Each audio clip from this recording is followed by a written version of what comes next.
onlinenya dibayar pakai pinjaman online yang kedua, pinjaman online yang kedua dibayar pakai pinjaman online yang ketiga, dan akhirnya hidupnya itu seperti orang stres, teman-teman.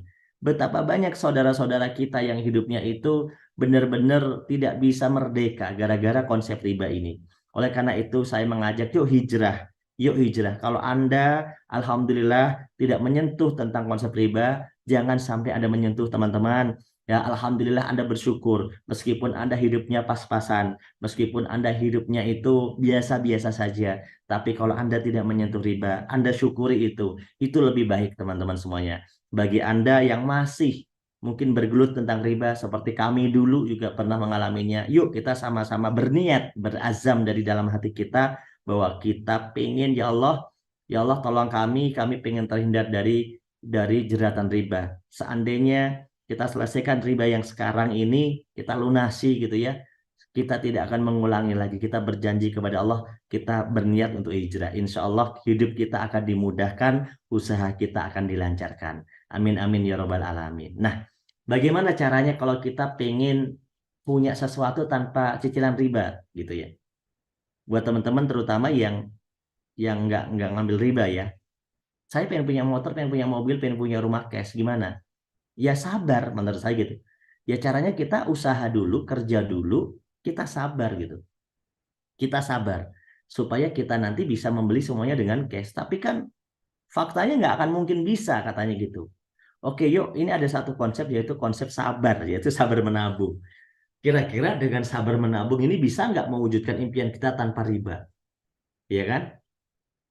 Ya kalau ngomongin tentang tabungan tentu ditanya gajinya berapa. Kalau bicara tentang gaji tentu ditanya emang jabatannya apa. Kalau bicara tentang jabatan dan kerjaan tentu ditanya emang lulusannya apa. Kan begitu ya. Maka dari itu seandainya teman-teman gaji dan bisa menyisihkan 1 juta saja per bulan dari gajinya, berarti 1 tahun dapat duit bebas 12 juta. Duit bebas itu duit yang tidak dipakai. Karena mungkin yang lainnya udah habis dipakai buat kehidupan kita kan. 12 juta setahun. Berarti kalau kita kumpulkan sabar 30 tahun, itu 360 juta loh. Lumayan kan? Ya tapi nggak bisa buat beli Pajero sih. 30 tahun lagi itu nggak tahu mereknya udah masih ada atau enggak dan harganya pasti sudah ada inflasi. Uang kita yang nilainya 360 juta itu nilainya tidak seperti 360 juta sekarang. Nilainya udah lebih kecil lagi. Gitu ya. Oleh karena itu, ya kalau tabungannya cuma 1 juta sih, ya sayang ya nggak bisa mewujudkan impian ya. Jadi tabungannya harus lebih gede, yaitu misalnya 5 juta, 10 juta, 20 juta mungkin gitu ya. Karena kalau cuma 1 juta, untuk dapat 1 miliar saja itu butuh 1.000 bulan. Itu kalau dihitung tahun itu sekitar 73 tahun ya kalau nggak salah. Teman-teman nanti bisa hitung. 73 tahun kita baru dapat duit 1 miliar dari tabungan.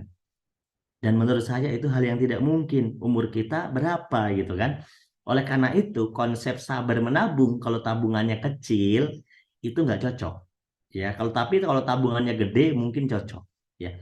Misalnya teman-teman bisa nabung 5 juta sebulan berarti 30 tahun 1,8 miliar. Saya mau tanya sekarang, siapa di antara teman-teman yang bisa nabung per bulan selama 30 tahun? Oke, sekarang nggak usah 30 tahun dulu lah. Kita hitung dulu 5 tahun dulu. Kira-kira ada nggak yang udah nabung konsisten per bulan selama 5 tahun dan nggak pernah diambil? Apakah 1 juta, apakah 5 juta per bulan, apakah 10 juta per bulan? Nah, ada nggak teman-teman? Kalau ada berarti Anda orang yang paling unik di dunia. Menurut saya spesial. Karena menurut saya dan teman-teman yang di sekitar saya itu susah semua melakukan hal itu. Nah, siapa tahu ada ya. Mungkin gajinya kan gede. Kalau gajinya gede kan bisa-bisa aja ya. Mungkin dia punya gaji yang dipotong otomatis masuk ke tabungan gitu kan. Tapi kebanyakan jawabnya kok nggak ada ya. Ada yang bilang susah, nggak ada. Banyak yang bilang nggak ada ya teman-teman. Bener ya, nggak ada ya. Coba ada nggak sih yang bisa nabung semacam. Jadi kalau emang nggak ada berarti konsep ini kita tinggalkan ya. Karena konsep ini berarti tidak bisa dikerjakan. Karena faktanya susah untuk dikerjakan meskipun gampang untuk dihitung di kalkulator. Gitu ya. Oke, next. Cara pertama kita tinggalkan dulu karena penghasilannya masih pas-pasan ya. Nah, teman-teman, kita belajar yang kedua nih. Yuk kita belajar dari orang-orang yang kaya, yang beneran udah kaya. Mereka itu bisa punya berbagai macam barang, ya. Mungkin beli cash juga bisa gitu ya. Karena mereka punya usaha yang udah dikerjakan beberapa tahun. Bahkan ada yang dikerjakan udah berpuluh-puluh tahun. Mereka memiliki usaha yang hasilnya itu ratusan juta per bulan. Bahkan mungkin ada yang menghasilkan bisa miliaran per bulan. Tapi kalau saya cek, saya periksa-periksa, usaha seperti itu modalnya ternyata mahal. Modalnya itu ratusan juta sampai miliaran, bahkan ada yang modalnya triliunan usaha-usahanya. Nah, coba pengalaman. Ada nggak teman-teman yang pernah modal usaha ratusan juta, terus sekarang udah untung miliaran? Berapa lama usaha itu dikerjakan? Coba, ada nggak di sini? Coba, saya pengen lihat aja. Ada nggak orang yang buat usaha modal ratusan juta, terus untung miliaran dalam waktu singkat gitu? Coba ya. Ada nggak kira-kira?